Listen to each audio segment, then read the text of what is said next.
Hello everyone, welcome back to another video.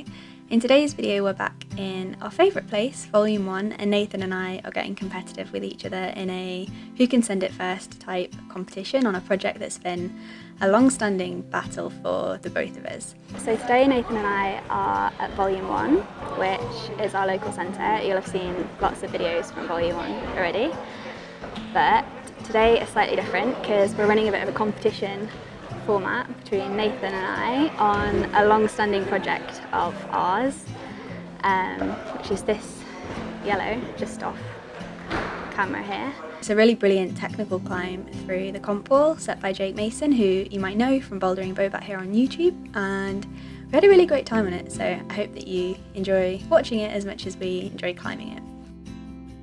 It's I don't really know how to describe it. It's like super crumpy, quite technical on the feet, a lot to think about, a lot of moves to remember, very sequency, but it's been giving Nathan and I quite a good time for the past 4 or 5 weeks, and today we decided that we were going to go head to head and see who could get it sent first.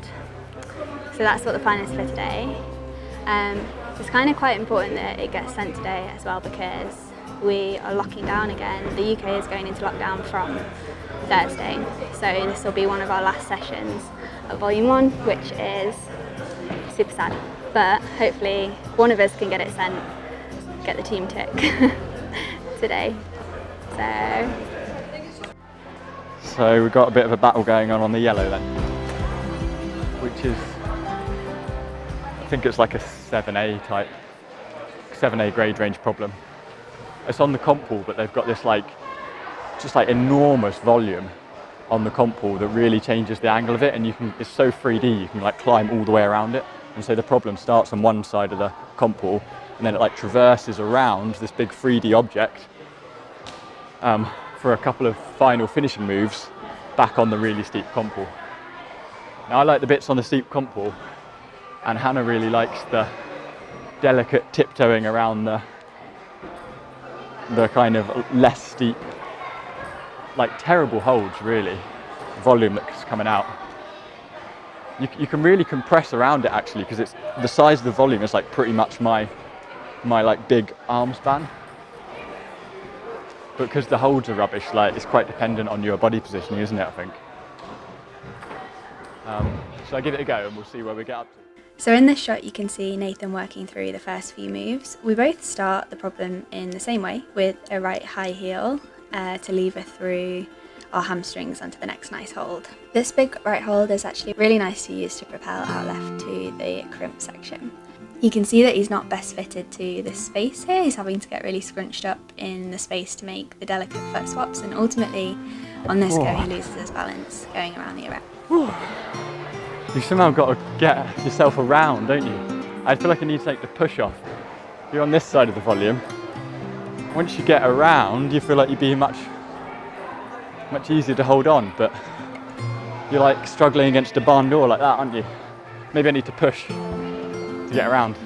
So I used the same heel hook method that Nathan did into the crimp section, but here I opt to match the first crimp, making use of a pretty deep drop knee.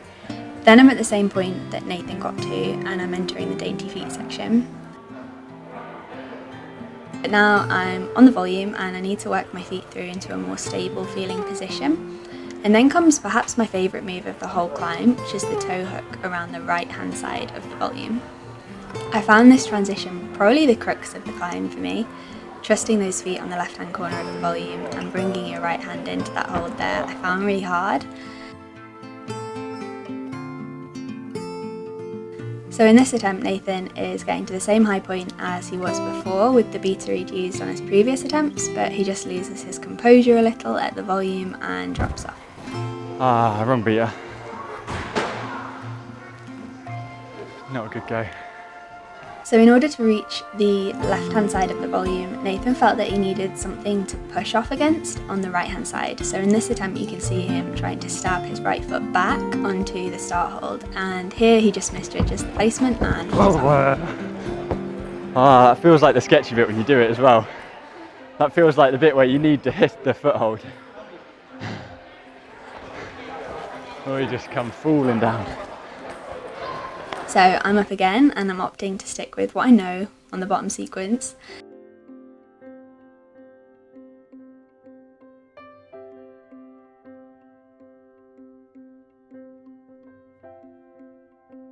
Eventually reaching that left arête and doing the dance around the purple holds that you can see I'm struggling with here, sliding my left arm over as easily as I did last time. I'm really having to go for the full armpit sand here, but here you get a slightly better angle of that toe hook between the purple holds, and you can also get a feel for the angle that I'm climbing at on that volume, which makes getting the catch a little bit more difficult. So this time I actually make the arête and I'm able to use that to get steady enough to build my feet a little. However, disaster strikes and the perils of filming your bouldering progress for YouTube come back to bite me.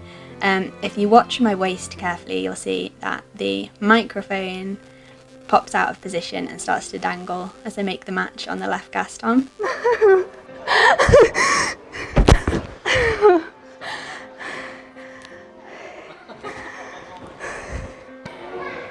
Put one foot here and right foot like pushes off there or something.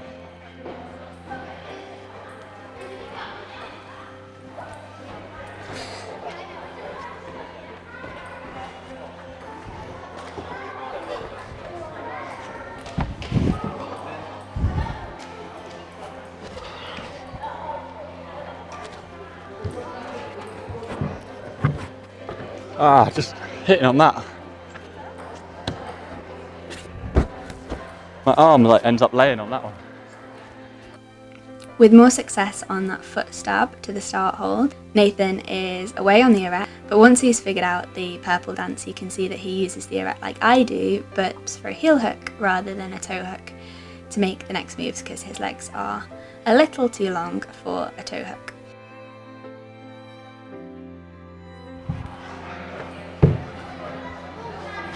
Whoa.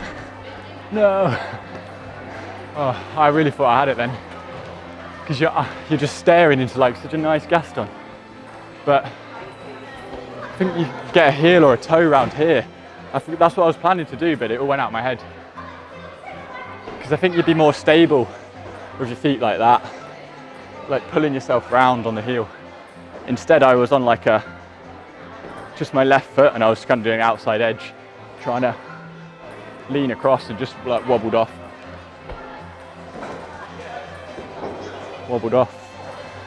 Okay. Right, I've got to see if you get it now. So we're both getting to really similar high points, and the race to get the yellow scent is getting a little more heated and a little more competitive as we go on.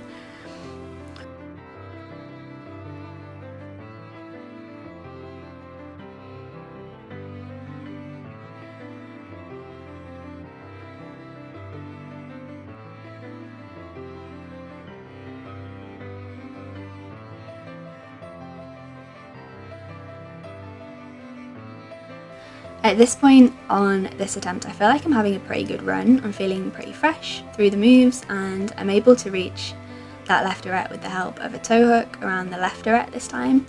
This means I'm tucked in just enough to reach out for the next hold, which I grab in a gaston just well enough to work my feet upwards. Through this section I felt super unstable on those feet, and thankfully they did hold, and I was able to foot swap and get my right leg to the higher chip there. But now I'm in pure panic mode. I've kind of scuppered myself. You can see me shuffling my fingers around and trying to figure out how to match that hold. Eventually sort myself out enough to go for the next big pinch hold. I'm really out of energy at this point and I find it really difficult to get set. And reaching through, my feet became super unstable and I twisted off trying to get the left high foot to go for the top move.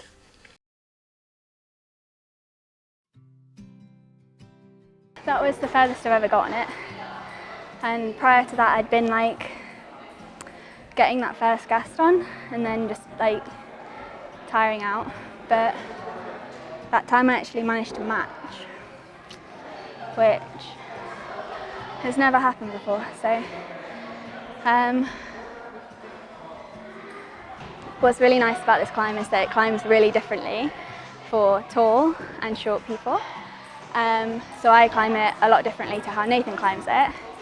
But what's good about that is that we can have a really decent competition on it, and there's not often climbs we find where it's a bit of a race to see who will get to the top first. So I'm just taking a little bit of a rest because it's really long.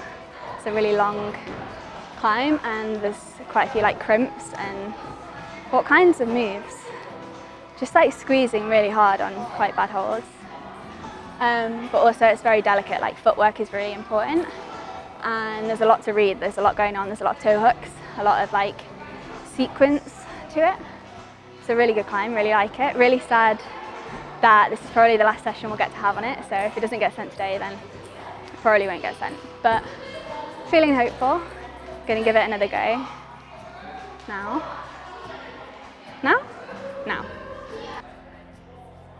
So, after a big rest, I'm back on the wall and trying to see this problem off. I'm working through the first and middle sections with the beta kind of pretty set in my mind. I've done it a fair few times now. It's just now a case of trying to hit the holds well and keeping fresh for the top steeper moves.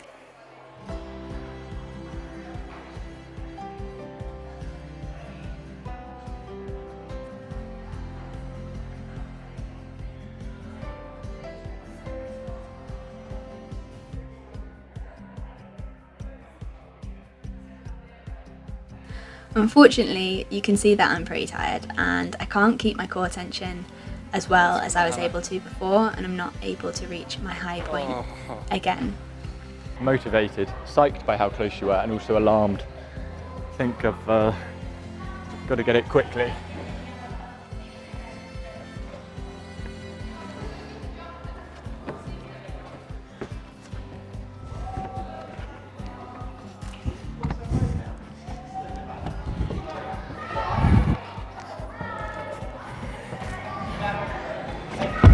Oh, fuck. Oh, it really hurts. Hey? Yeah. If I get the foot on, it's okay. It really hurts your squeezing muscles, like when your foot doesn't hit the hold, it like really pulls your muscles. I can't really see if this one's going on very well.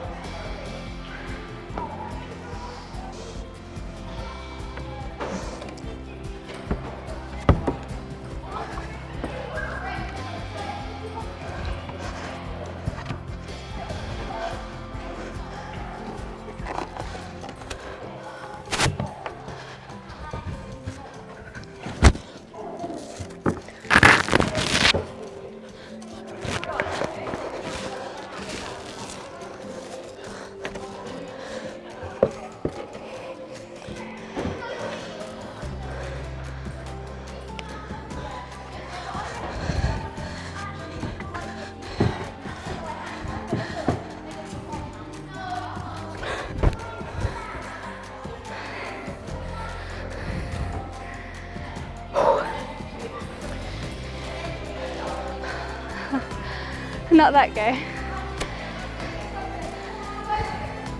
I think I made the mistake of trying to chalk up halfway through, thinking I was being clever, but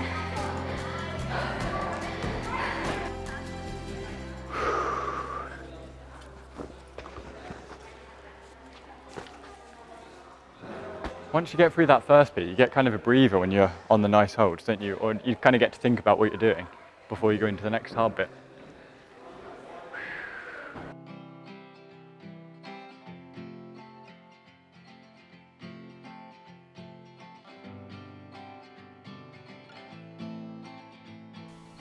So on this attempt, Nathan worked through the beginning really smoothly, made the transition around the volume and seems to have all his beta sorted and in sequence.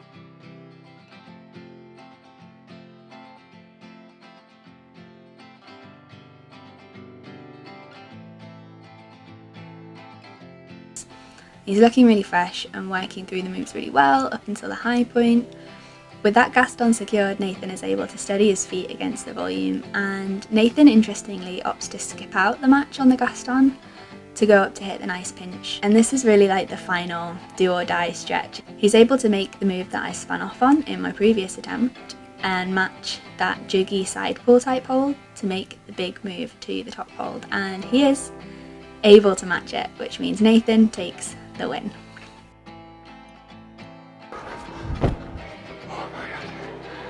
by the skin of my teeth. I absolutely fluffed my lines when I got to the pinch in the side jug. I just couldn't think what to do. I knew where I wanted my feet so I could lay back off it. I just couldn't work out like how to put them out.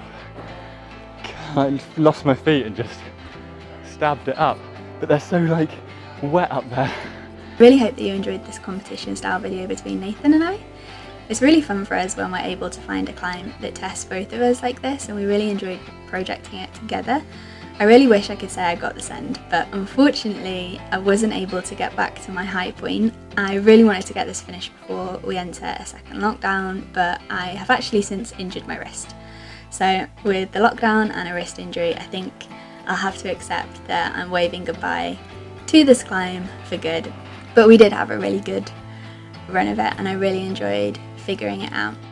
I really hope that you enjoyed this video, and I will see you in my next one, which hopefully will not be too long with the lockdown and this wrist injury. Bye!